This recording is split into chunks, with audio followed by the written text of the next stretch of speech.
वर्ध्याच्या पुलगावमध्ये केंद्रीय दारुगोळा भांडारात मोठी आग। आतापर्यंत 16 जणांचा मृत्यू, 2 लष्करी अधिकाऱ्यांचा समावेश तर 19 जण जखमी। लष्कराचे चौकशीचे आदेश, चौकशीनंतर सत्य बाहेर येईल, पर्रीकरांनी केलं स्पष्ट। मान्सून 7 जूनला राज्यात धडकणार, जूनमध्ये कमी पावसाची शक्यता तर ऑगस्टमध्ये राज्यातील सगळी धरणं भरतील, स्कायमेट हवामान संस्थेचा अंदाज। अहिल्याबाई होळकर यांची चौंडीमध्ये जयंती साजरी, जानकरांना शह देत राम शिंदेंनी घेतला पुढाकार। स्मार्ट सिटीच्या धर्तीवर स्मार्ट ग्रामची सुरुवात माळीणपासून होणार, पण माळीण अपघाताला 2 वर्ष पूर्ण होत असताना पुनर्वसनाची परिस्थिती मात्र जैसे तेच। आणि फुकट नाही पण अल्प दरात तरी म्हशींसाठी चारा उपलब्ध करून देण्याच्या मागणीसाठी म्हशींसह मालक पंढरपुरात उतरले रस्त्यावर। शेकडो जनावरं रस्त्यावर आल्यानं झाली वाहतूक कोंडी।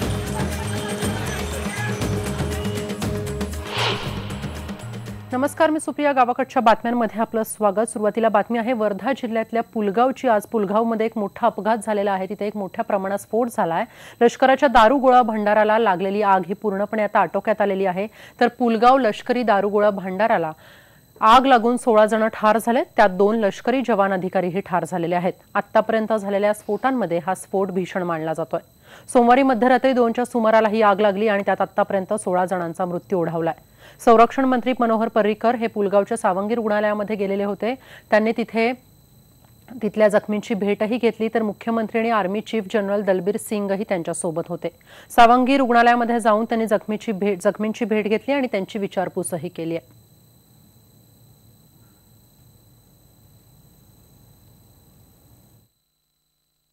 या ठिकाणी रात्रीच्या 1:30च्या सुमारास हादरे बसले। 12:30ला आग लागली आणि 1:30 वाजता एक मोठा स्फोट झाला। त्याच्यामध्ये आजूबाजूच्या गावातील काही कच्चे घरं पडले आणि त्या स्फोटाची तीव्रता एवढी होती की लोक आपल्या घरी झोपून असताना, कूलरच्या आवाजामध्ये झोपून असताना सुद्धा तीव्रता एवढी होती की सर्व गाव जागी झालं।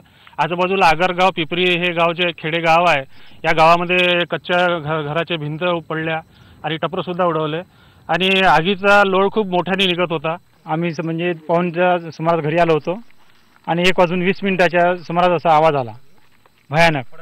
तर त्यावेळेस आम्ही बाहेर निघालो घराच्या, तर असा म्हणजे धूळ निघाला होता पूर्ण जमिनीचा। वनमंत्री सुधीर मुनगंटीवार यांनीही घटनास्थळाला जाऊन भेट दिलेली आहे, पाहूयात ते काय म्हणालेत। सकाळपासून राज्य सरकारच्या वतीने या सर्व घटनेकडे लक्ष ठेवून आवश्यक ती मदत राज्य प्रशासन आणि जिल्हा प्रशासनाच्या माध्यमातून करण्याचा प्रयत्न सुरू होता। एअर ॲम्ब्युलन्स सुद्धा तयार ठेवण्यात आली होती आणि जिल्हाधिकारी महोदयांना सूचना करण्यात आल्या होत्या की सरकारच्या वतीने ज्या ज्या आवश्यक मदतीची गरज असेल त्या केल्या पाहिजे। त्या दृष्टीने डिफेन्स मिनिस्ट्री, आता आम्ही मनोहर पर्रीकर साहेबांशी बोललो आहेत, त्या दृष्टिकोनातून डिफेन्स मिनिस्ट्री विचार करेल।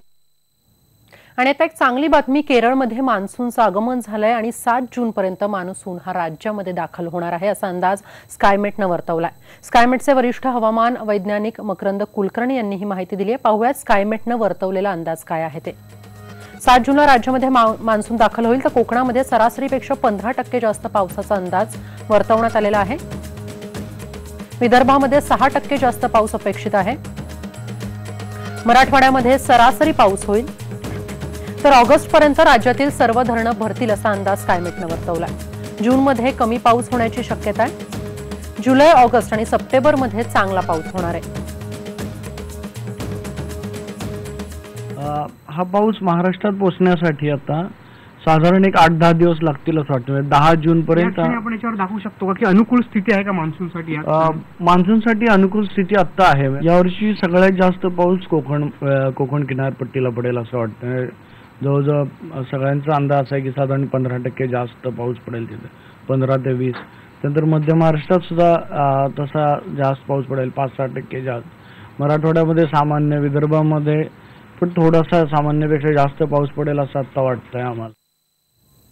कोल्हापूर शहरावरचं पाणी टंचाईचं सावट हे अधिकच गडद झालंय। शहराला 2 दिवस पाणी पुरवठा होणार नाहीये, तर राधानगरी धरणातील पाणी साठा हा आता जवळपास संपत आलाय।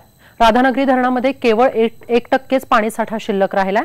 भोगावती दूधगंगा यांच्या नदीपात्रातील पाणी संपलेलं आहे आणि त्यामुळेच जीवन प्राधिकरणाकडून पाणी पुरवठा बंद करण्यात आलाय।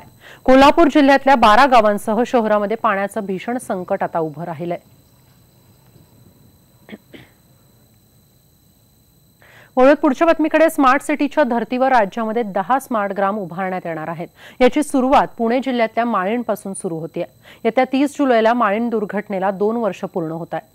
पावसाळा तोंडावर आला तरी अजूनही माळीणवासियांना आपलं घर ताब्यात मिळालेलं नाहीये। त्यामुळे हा पावसाळाही माळीणकर पत्र्याच्या शेडमध्येच काढतायत आणि माळीणच्या पुनर्वसनासाठी आंबडे गावातील 8 एकर जागा ही विकत घेण्यात आली आहे। या जागेचं प्लॉटिंग करून घरांच्या बांधकामास सुरुवात झालेली आहे। मात्र कामाची मुदत संपूनही ठेकेदारांनी काम वेळेत पूर्ण केलेलं नाहीये। यालुफॉन या आधुनिक तंत्राचा या घरांच्या बांधकामात वापर होतोय आणि घरांचा सांगाडा उभारून यामध्ये स्टील आणि सिमेंट कॉन्क्रीट भरलं जात आहे आणि मग उभे राहतंय हे टुमदार आणि कमी वजनाचं घर। 68 पैकी फक्त 4 घरच बांधून आतापर्यंत पूर्ण झालेली आहेत। त्यामुळे दिवाळीनंतरच ही घरं माळीणकरांना मिळण्याची शक्यता आहे। माळीण दुर्घटनेला येत्या पावसाळ्यामध्ये 2 वर्ष पूर्ण होतील आणि या 2 वर्षामध्ये माळीणच्या ग्रामस्थांना ज्या ठिकाणी नवीन घर देणार होते त्या ठिकाणी मी आहे। आपण पाहू शकतो माझ्या पाठीमागं हे अतिशय राज्यातलं पहिलं असं घर आहे। अत्याधुनिक टेक्नॉलॉजी वापरून हे घर बांधलं जाते। या घरामध्ये वेगळे पण असणार आहे, कमी कालावधीमध्ये भूकंप रोधक असलेले हे राज्यातली एक वेगळी घरं असणार आहे। 68 घरं आहेत सगळी आणि ही घरं पावसाळ्यापूर्वी या लोकांना मिळणार होती, पण अद्याप त्यांच्या ताब्यात देण्यात आलेली नाही। या गावचे ग्रामस्थ आहेत माझ्यासोबत, ग्रामपंचायत सदस्य आहेत। मला सांगा किती तारखेपर्यंत तुम्हाला घरं मिळणार होती आणि अजून किती दिवस लागणार आहे? आम्हाला मेच्या अगोदर मे पर्यंत म्हणजे जूनच्या अगोदर सांगितलं होतं का घरं मिळणार आहेत, परंतु आता तर जून 7-8 दिवसावर आला निघायला, त्याच्यानंतर काही घरं होणार नाहीत। फक्त 4 घरं झालीत। पावसाळ्यामध्ये तुमच्या अडचणी काय होतात? सध्याचं जे पत्र्याचं घर आहे आणि हे घर मिळण्यासाठी खूप दिवस लागणार आहे अजून। आता पावसाळ्यात काय अडचणी होत्यात? पावसाळ्यात पाण्यात जायचं, भिजून यायचं, भात लावायचं, शेकायला नाही, कोरडेपणा नाही, तिथं सगळं इकडून तिकडून पाणी सडकतंय, अशा अडचणी आहे आता। आणि घर तर ह्या पावसाळ्यात जूनपर्यंत मिळणार होती, आता पुढच्या पर्यंत मिळतात का नाही त्याची काही गॅरंटी नाही। पुणे जिल्ह्यातील आंबेगाव तालुक्यातील आदिवासी भागामध्ये माळीण आणि पंचक्रोशीमध्ये नागरिकांना मोठ्या पाणीटंचाईला सामोरं जावं लागतंय। पावसाळ्यामध्ये दुथडी भरून वाहणारी बुब्रा नदी उन्हाळ्यामध्ये मात्र कोरडी ठाक पडली आहे। नदीवर बंधारा नसल्यानं या परिसरातील महिलांना वाळूमध्ये उकरलेल्या डवरातून म्हणजेच छोट्या खाड्यातून हे पाणी काढावं लागतंय। पाहुयात आमचे प्रतिनिधी रायचंद शिंदे यांनी या परिसरातील घेतलेला आढावा। आपण पाहू शकतो की कशा पद्धतीने ही नदी कोरडी पडलेली आहे आणि त्यामुळे या सगळ्या महिलांना इथे जाऊन या छोट्याशा जागेतून इथून पाणी काढावं लागतंय।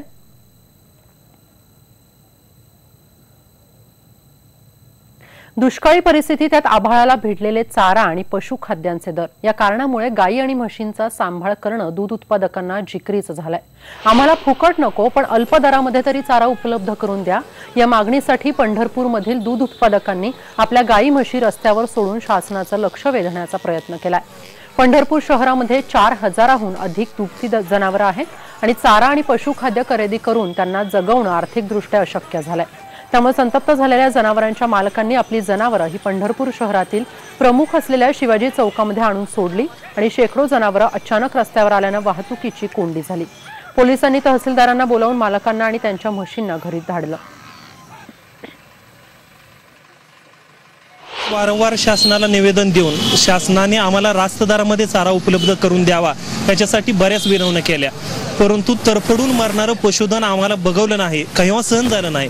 त्या पशुधनाची तडफड सहन न झाल्यामुळे आम्ही आमचे पशुधन शहरामध्ये मोकळे सोडून दिलेले आहेत। एवढ्यानी जर प्रशासनाला जाग आली नाही तर हे आंदोलन अख्ख्या महाराष्ट्रभर पेटेल।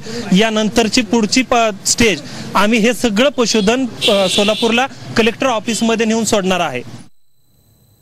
आता बातमी आहे बुलढाण्याची। बुलढाणा जिल्ह्यामध्ये बुलढाणा नगरपालिकेच्या मुख्याधिकाऱ्यांवर शाई फेक प्रकरणात तब्बल 25 लोकांवर गुन्हा दाखल करण्यात आला असून 5 लोकांना अटक करण्यात आली आहे। गेल्या काही महिन्या अगोदर बुलढाणा शहरातील लघु व्यावसायिकांचं अतिक्रमण हटवण्याची कार्यवाही बुलढाणा नगरपालिकेनं कोर्टाच्या आदेशानुसार राबवली होती। ज्या ठिकाणचं अतिक्रमण पालिकेनं हटवलं आहे त्याच जागी नगरपालिका स्वतः अतिक्रमण करत होती आणि याचा जाब विचारण्याकरता याच लघु व्यावसायिक संघटनेचे जिल्हाध्यक्ष भगवान एकड़े यांच्यासह काही कार्यकर्ते गेलेले होते।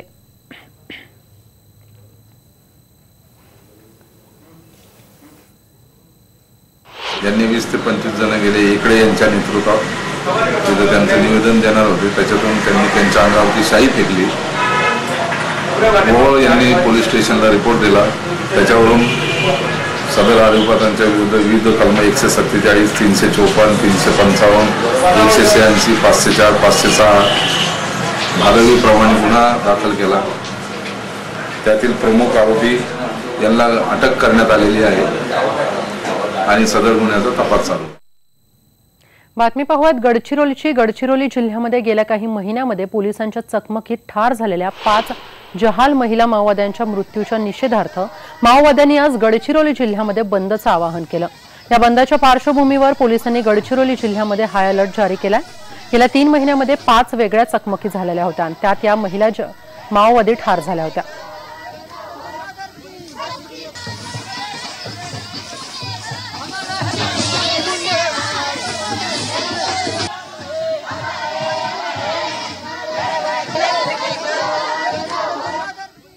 यानंतर इथे आपण घेतो एक छोटासा ब्रेक. तुम्ही पहा फक्त IBN लोकमत.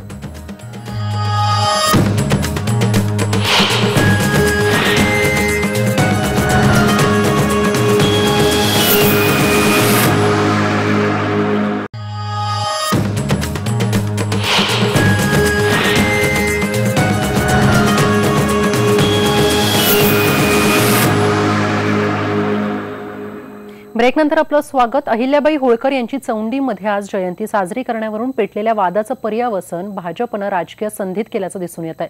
प्रसिद्धी मिळत नाही म्हणून चौंडीऐवजी मुंबईला जयंती साजरी करायच्या महादेव जानकरांच्या निर्णयामुळे धनगर समाजामध्ये मोठी नाराजी पसरली आहे आणि या संधीचा फायदा घेत अहिल्याबाई होळकरांचे वंशज राम शिंदे यांना जयंतीच्या कार्यक्रमाला भाजपनं सरकारी पातळीवर मोठी ताकद दिल्याचं दिसून आलंय.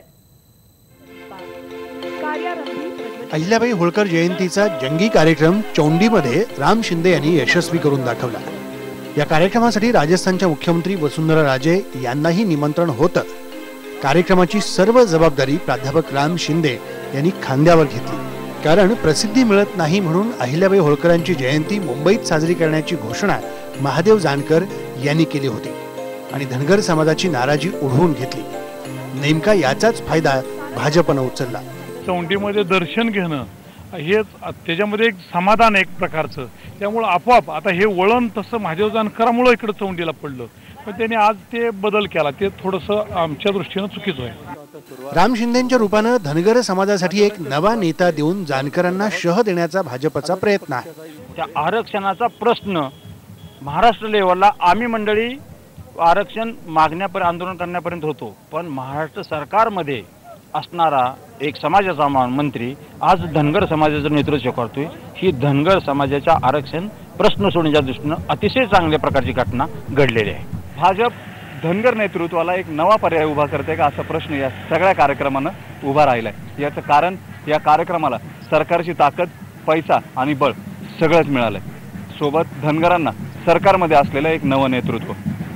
राम शिंदे महादेव जानकरांना पर्याय ठरतील का हेच या निमित्तानं समोर येणार आहे. अधिकृत कार्यक्रम असल्यानं पंकजा मुंडे यांनीही महादेव जानकर यांच्या कार्यक्रमाला जाण्याऐवजी चौंडीला येणं पसंत केलं.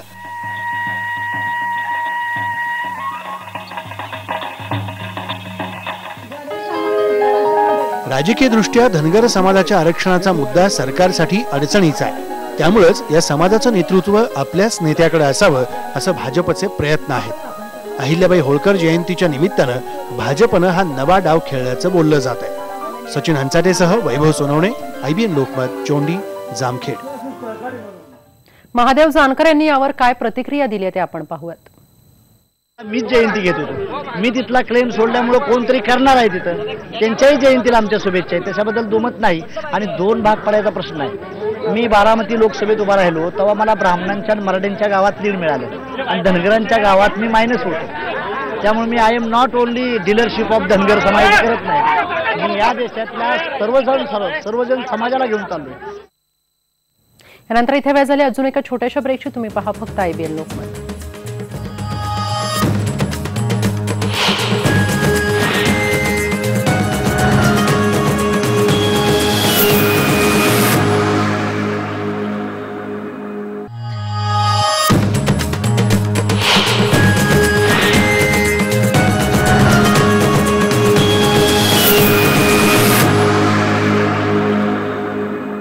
ब्रेकनंतर आपलं स्वागत. कोल्हापूर जिल्ह्यातील राधानगरीमध्ये लक्ष्मी तलावात असणारी शाहूकालीन बेनजीर विला ही वास्तू आता पाणीसाठा कमी झाल्यानं यंदा प्रथमच पर्यटकांना आणि शाहू प्रेमींना बघण्यासाठी खुली झाली आहे. गेल्या 15 दिवसांमध्ये हजारो पर्यटकांनी या स्थळाला भेट दिली आहे. बेनजीर विला ही 100 वर्षांपूर्वी बांधलेली शाहूकालीन वास्तू धरणातील पाणी पातळी घटल्यानं तब्बल 50 वर्षांनी खुली झालेली आहे. पर्यटकांना भुरळ घालणारी ही वास्तू जवळून पाहण्याची संधी पर्यटक आणि इतिहासप्रेमींना मिळाली आहे. त्यामुळे हा परिसर पर्यटकांनी फुलून गेलाय.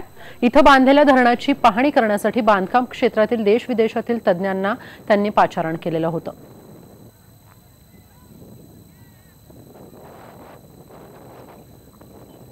यानंतर या बुलेटिनमध्ये वेळ झाली इथेच थांबण्याची. तुम्ही पहा फक्त IBN लोकमत.